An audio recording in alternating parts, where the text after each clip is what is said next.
Welcome back, children. In this video, we are going to study about the classification of industries on the basis of size. We cannot determine the size of an industry just by looking at the infrastructure. The size of the industry is determined by the amount of capital invested, number of people employed, and the volume of production. On the basis of these components, industries can be classified as small-scale industries and large-scale industries. Now, first we'll discuss what small-scale industries are. Now, small-scale industries, the industries which have smaller investments in comparison to large-scale industries, and the products are mostly manufactured by hands, such as basket weaving, pottery and handicrafts. Now let's study more about it. Small scale industries are industries which have smaller capital, that we don't have to invest much in this, and technology investment, that means smaller capital and technology investment as compared to large scale industry. The volume of production is also small. Some examples of small scale industries are silk weaving and food processing industries. You may underline it. Then we have cottage industries. Cottage industries are a type of small scale industries in which products are manufactured by hand by the artisans. Pottery, jute bag making, basket weaving are products made by cottage industry. These industries are also commonly referred to as household industries. Right? So you can understand very well, cottage industries are those industries where the products are manufactured by hands. Right? Next is large scale industries. So children, before I move on to large scale industries, we'll just recall the topic, the small scale industries. Under small scale industries, we'll have to study about the cottage industries as well. Right? Now, large scale industries have high capital investment. Right? Since these industries deliver large volumes of product they manufacture, that means they produce large number of products. Right? They also use superior technology. Most of the developed countries of the world like USA, Russia, Germany, Japan, Australia have developed large scale industries. Some examples of large scale industries include the automobile industry and machinery producing industries, among others. Right? Next, on the basis of ownership. Industries can be classified into private sector, state-owned or public sector, joint sector and cooperative sector. Now, what private sector industries are? These are owned and run by individuals or a group of individuals, usually for profit. Right? These industries are not controlled by the state. Keep in mind, they are under control of the individual. If two people decide to become partners and start manufacturing plant, it would be classified as a private sector industry. For example, in India, Reliance Industries Limited, RIL, and Bharti Telecom, that is Airtel, these are private sector industries. Then we have public sector industries which are owned and operated by the state or government. Please underline. Now, Hindustan Aeronautics Limited, Steel Authority of India Limited, Life Insurance Corporation of India LIC, Airports Authority of India AAI, Bharat Sanchar Nigam Limited BSNL are the examples of public sector industry. Please underline the important points. Now, difference between public and private sector, underline please. The public sector is made up of agencies and institutions owned and operated by the government, whereas private sector is made up of small businesses, corporations as well as profit and non-profit organizations. Similarly, public sector is not profit driven, private sector is profit driven. The end beneficiary of services offered by the public sector is general public. That means it's general public who get the benefit of the services provided, whereas general consuming public who takes advantage of the goods and services offered for the profit by the private sector businesses. So it's the general public who utilizes the goods and services offered by this private sector. They get the benefit. Then we have joint sector industries. These industries are where there is joint sector industries, where there is cooperation between state and private enterprises. In India, there are many state-owned companies which function like a private enterprise. For example, Maruti Udyog Limited is an example of one such company which is very successful. Okay. Next is cooperative sector industries. Now, these industries are those which are owned and operated by the producers or suppliers of raw materials, workers, or both for their mutual benefit. Mutual benefit refers to the benefit of each other. For example, Anand Milk Union Limited, Sudha Dairy, Indian Farmers Fertilizers Cooperative Limited.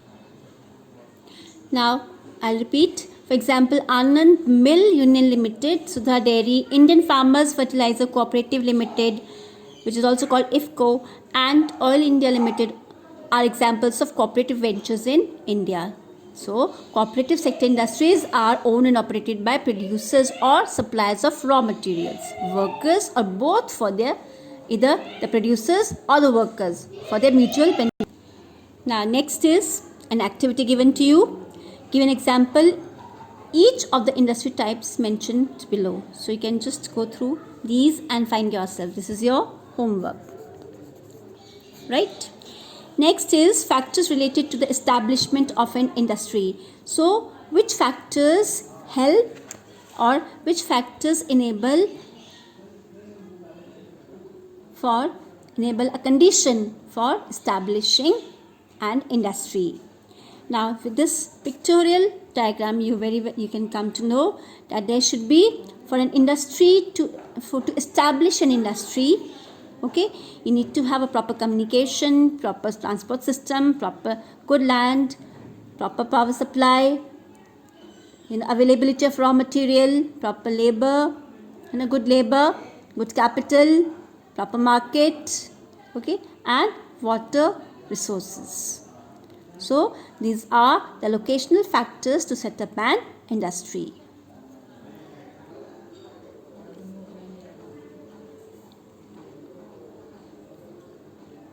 Okay. So, now first is raw materials. Industries normally set up in the areas which are near to the required raw materials. For example, sugar mills are located near areas where sugarcane is cultivated. Sugarcane is a raw material. Okay, so sugar mills are usually located near the sugarcane growing farms. Okay, sugarcane is a perishable food item and therefore cannot be stored for long. So, also for transporting sugarcane, it will increase expenditure. Expenditure refers to that you'll have to spend a lot of money to transport sugarcane as sugarcane is a bulky material.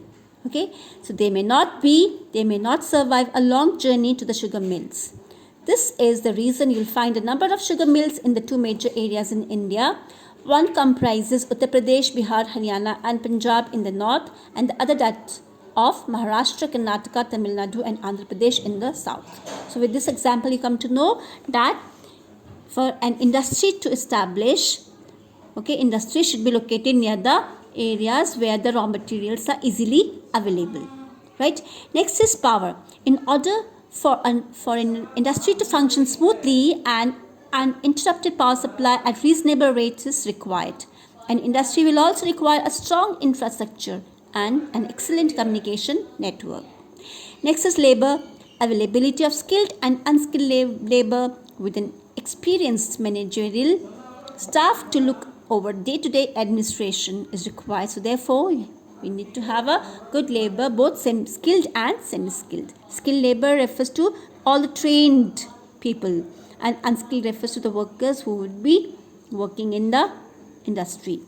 Next is transport. The industry needs to be located in areas which have well-connected transport network. The presence of good railhead, roadhead or seaport is significant to all industries.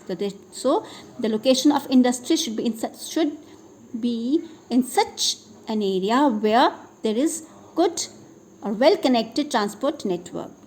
Industries dealing with and requiring perishable and fragile goods. What are perishable goods? The goods which are easily damaged, and fragile are goods which could easily break. So for such reasons, they require a strong transportation system that will carry these goods without delay or damage. Delay means without being late or without damaging it. We need to have a proper transportation system.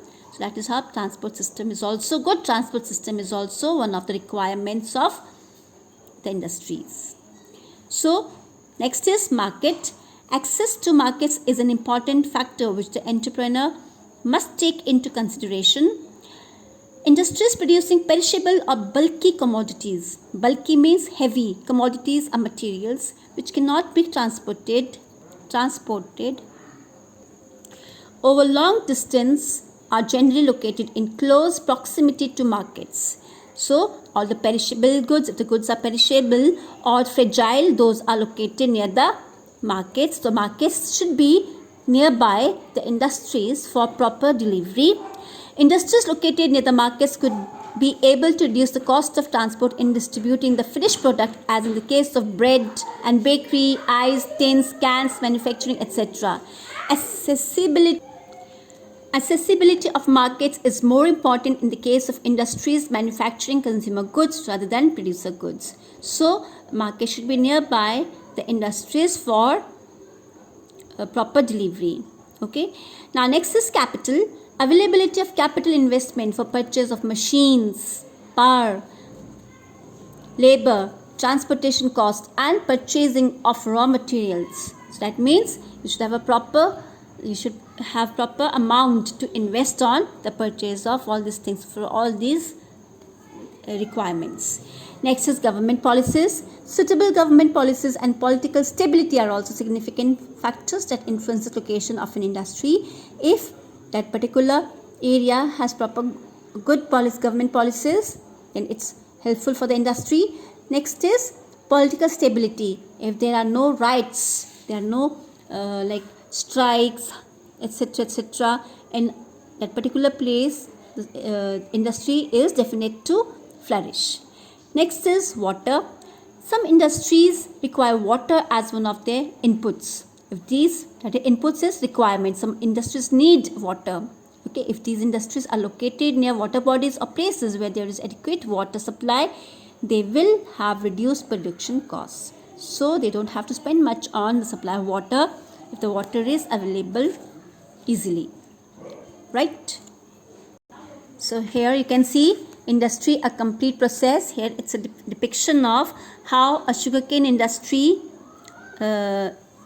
how the sugarcane is taken, is processed, and it reaches the industry. Okay, that is sugarcane is shredded. You can see. Then the pulp is taken out. Its pulp is out of its pulp, the softer material, the juice is extracted. Okay, evaporation and crystallization of juice takes place. Here how it is processed in the industry.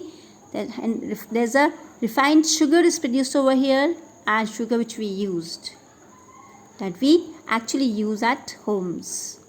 So this is a complete processing of sugarcane industry, right?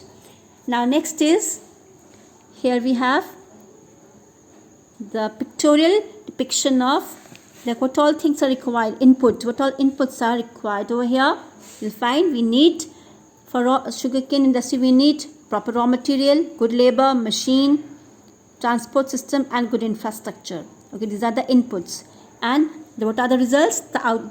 So here the processing is done, and here how all things come under processing. You see, pulp preparation, juice extraction, evaporation, crystallization, and finally refinement. Then output, here we have the output, that is we get sugar. So this is the same process has been given a pictorial depiction of the sugarcane processing and the output which we get sugar as a material, as a product.